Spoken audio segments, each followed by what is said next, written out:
তেওঁলোকে ৰিপৰ্ট দিয়ে কি 14টা ভোটাৰৰ পোষ্টেল বেলটত ভোট কৰাইছে কিন্তু আমাৰ সেলত যেতিয়া তেওঁলোকে সাবমিট কৰিছে বুকলেটটো তেতিয়া আমাৰ সেলে চেক কৰি চাই কি 16টা কাউন্টাৰ ফয়েল ইউজ হৈছে তো যদি 14টা ভোটাৰ কৈছিলে তো 14টা হেৰি কাউন্টাৰ ফয়েল ইউজ হ'ব লাগে তো 16টা ইউজ হৈছে সো দুটাৰ এটা ডিসক্ৰিপেন্সি পোৱা গ'ল ইভিএম ভোটিংৰ পূৰ্বে আৰম্ভ হৈছে পোষ্টেল ভোটদান প্ৰক্ৰিয়া মই ভোট দিব বহিলে তাৰ পিছত হিহঁতে নিজৰ মতে ইয়াত দুটা পেপাৰ নিজে দিলে আৰু লগালগ গুচিও গ'ল সুধিছিলে নাই একো তেনেকে হুদা নাই আঙুলিখন ললে ককাৰ ডাইৰেক্ট নিজৰ ইচ্ছাতে দি নিজৰ মতে দিলে আৰু লগালগ গুচিও গ'ল মই লগতে আছিলোঁ মই ইয়াতে আছিলোঁ ওচৰতে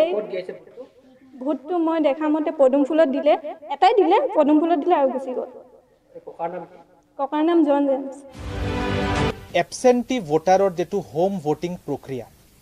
এটো ইতিমধ্যে আৰম্ভ হৈছে মানে ইলেকশন কমিশনে senior citizen above the age of 85 আৰু persons with disability যাৰ 40% ৰ ওপৰত ডিসেবলড জুনে হয় তেখেতসকলক হোম ভোটিংৰ ফেসিলিটিটো দিয়ে সো এই প্ৰক্ৰিয়াটো আৰম্ভ হৈছে তিনিচুকীয়া নিৰ্বাচনী জিলাত সো ইতিমধ্যে দুমদুমা এসেম্বলি সেগমেন্ট যেটো লখিমপুৰ এইচপিসিৰ অধীনত পৰে এই এসেম্বলি সেগমেন্টটো আৰম্ভ হৈছে যোৱা কাইলে 6/4/2024 দুমদুমা এলএসি মানে এসেম্বলি সেগমেন্টত সো এটা টিম দুমদুমা এসেম্বলি সেগমেন্টত নিযুক্ত কৰা হৈছিল এই টিম মেম্বাৰ সকলৰ নাম হল পাৰ্থপ্ৰতিম ভট্টাচাৰ্য জুনে আছিল micro observer senior branch manager retired Assam Gramin Vikash bank Bhattacharya second আছিল Bishnubrata Hazarika lecturer Tinsukia polytechnic third আছিল Monjoti Chetia assistant teacher deputy inspector of schools Tinsukia so নিয়ম অনুসৰি এজন মাইক্ৰো অবজাৰ্ভাৰ থাকিব লাগে পাৰ্থপ্ৰতিম ভট্টাচাৰ্য মাইক্ৰো অবজাৰ্ভাৰ আছিল দুজন পোলিং অফিচাৰ থাকিব লাগে এজন আছিল বিষ্ণুব্ৰত হাজাৰিকা লেকচাৰাৰ তিনিচুকীয়া পলিটেকনিক আৰু এজন মঞ্জতি চেতিয়া এসিস্টেন্ট টিচাৰ তিনিচুকীয়া তাৰ উপৰে ভিডিওগ্ৰাফাৰ এজন আছিল আৰু দুজন পুলিশ পাৰ্সনেল আছিল সো তেখেতসকলে এৰাউণ্ড 7:30 AM কাইলে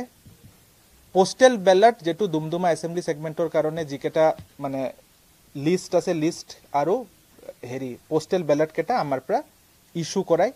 লৈ গৈছে যেতিয়া তেওঁলোকে ঘূৰি আহে তেওঁলোকে ৰিপৰ্ট দিয়ে কি 14টা ভোটাৰৰ পোষ্টেল বেলটত ভোট কৰাইছে কিন্তু আমাৰ সেলত যেতিয়া তেওঁলোকে সাবমিট কৰিছে বুকলেটটো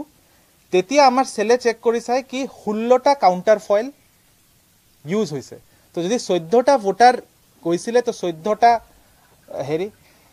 কাউন্টাৰ ফয়েল ইউজ হ'ব লাগে তো 16টা ইউজ হৈছে সো দুটাৰ এটা ডিসক্ৰিপেন্সি পোৱা গ'ল ইন দ্য মিন টাইম তেখেতসকলে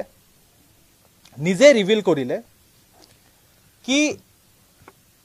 দুমদুমা এলএসিৰ অন্তৰ্গত ভোটাৰৰ নামটো মই এতিয়া আপোনালোকক ডাইৰেক্টলি ক'ব নোৱাৰিম এজন ভোটাৰৰ যেতিয়া ঘৰত বয়সস্থ মানুহ আছিল তেখেতৰ ঘৰত যেতিয়া তেওঁলোকে পোষ্টেল বেলটৰ প্ৰক্ৰিয়াটো শেষ কৰিছে তেতিয়া সাডেনলি এই ঘৰৰ ফ্যামিলি মেম্বাৰে আহি পেলাই পোষ্টেল বেলট সম্পূৰ্ণ হৈ গ'ল ফ্যামিলি মেম্বাৰে আহি পেলাই তেওঁলোকক কৈছে হিউএন ক্ৰাইজ এটা চাঞ্চল্যৰ সৃষ্টি হৈছে কি এই পোষ্টেল বেলটটো ইনফ্লুয়েন্স ভোট আছিল মানে এটো জেনুইন ভোট নাছিল সো তেওঁলোকে আৰু এটা ৰিইস্যুৱেন্স অফ পোষ্টেল বেলট বিচাৰিছে আৰু যেতিয়া এই পুৰা সৃষ্টি হৈছে এটো কিন্তু তেওঁলোকৰ ভাৰ্জন যেই মানুহ কেজন পোলিং টিমত আছিল এটো তেওঁলোকৰ ভাৰ্জন এটো কিন্তু আমাৰ একো হেৰি নাপা আমি যেতিয়া আহিছে হেৰি কৰিছো কাইলে গধুলি around 8 PM তেতিয়া আমি ইমিডিয়েটলি তেওঁলোকক হুতপুছত এটো তেওঁলোকে কৈছে কি যেতিয়া চাঞ্চল্যৰ সৃষ্টি হল তেওঁলোকে প্ৰেছাৰত আহি পেলাই এটা পোষ্টেল বেলট এজন ব্যক্তিক এক্সট্ৰা দি দিছে তাৰ পিছত যেতিয়া চাঞ্চল্যটো আৰু বাঢ়ি গ'ল ওচৰত থকা আৰু এগৰাকীৰ মানুহৰ ফেমিলি মেম্বাৰো আহি গ'ল কি তেওঁলোকৰ একে ঘটনা সো তেওঁলোককো তেওঁলোকে এটা এক্সট্ৰা দি দিছে তো এই কাৰণে যেটো 14 হ'ব লাগিছে এটো 16 হৈ গ'ল সো এতিয়া কথাটো হ'ল দিস ইজ not acceptable কি এটা পোলিং পাৰ্টি অন ডিউটি ফিল্ডত আমি ডেপিউট কৰিছো তেওঁলোকে এইবিলাক মানে এটো not acceptable at all so তাৰ কাৰণে আমি অলৰেডি অ্যাকশন লৈছো প্ৰথম কথা আমি এফআইআৰ ফাইল কৰিলো তিনিচুকীয়া সদৰ থানাত এই তিনজনৰ এগেইনষ্টত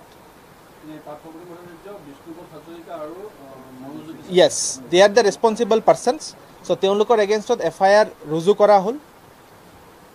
কি দুজন মানুহে দুটা ভোট কেনেকুৱা দিলে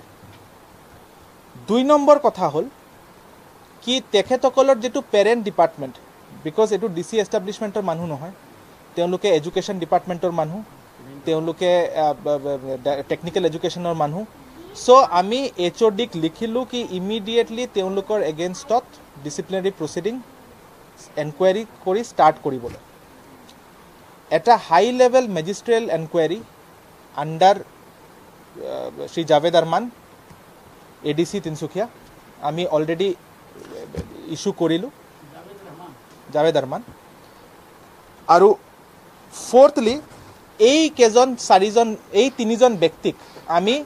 এনি কাইন্ড অফ ইলেকশন ডিউটিৰ পৰা ডিবাৰ কৰিলো এজ ডিইও তিনসুকিয়া ডিস্ট্ৰিক্টত তেওঁলোকে কোনো ধৰণৰ ইলেকশন ডিউটি কৰিব নোৱাৰে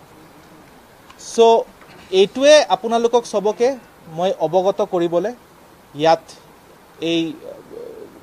প্ৰেছ মিটটো মাতিছো আৰু স্ট্ৰিক্টেষ্ট অ্যাকশন অলৰেডি আমি ইনিশিয়েট কৰিলো আৰু আমি এনশিওৰ কৰিম কি কোনো ব্যক্তিৰ যাৰ ফল্ট আছে যদি ফল্ট আছে এতিয়া মই ক'ব নাযাও কিন্তু কোনো ইলেকশন প্ৰসেছত যদি কোনোবা ব্ৰিচ আছে এটুত কোনো ধৰণৰ